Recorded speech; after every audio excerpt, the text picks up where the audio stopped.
Azərbaycanda təhsil görmüsən, öz sahəndə. Həm Ankarada, Türkiyədə, Türkiyə tibb sahəsində ən yaxşı yerlərdən biri hesab olunur da.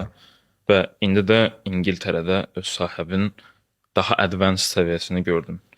Sən bu üç yer arasında hansı fərqləri görürsən?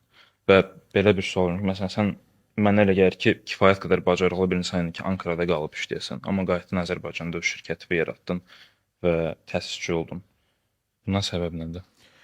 Mən belə deyəcəm, hər təhsillə bağlı bir-iki dənə fikrim var, ağlımdakı fikrim.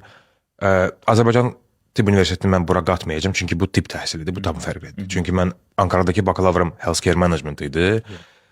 O healthcare management Ankaradakı təhsilim, sağlıq yönetimi təhsili mənə nizam-intizamı daha çox öyrətdi. London isə mənə sual verdi ki, sən öyrəndiyini necə tətbiq eləyəcəksən?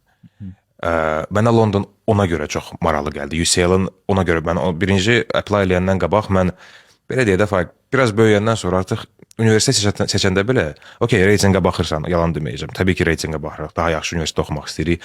Amma mən modullara baxıb universitet seçmişəm. Yəni Global Healthcare Management istəyirdim, amma Global Healthcare Management Imperialda da var idi, Kings'də də var idi, Warwick'də də var idi və çox yerdə var idi və demək olar ki, hər yerdən qəbulum var idi. Hamısı nüfuzlu universitetlər. Hamısı top-topdur. Yəni hamısı top, ən azı top 50-dir. USA-yı heç düşünmürdüm.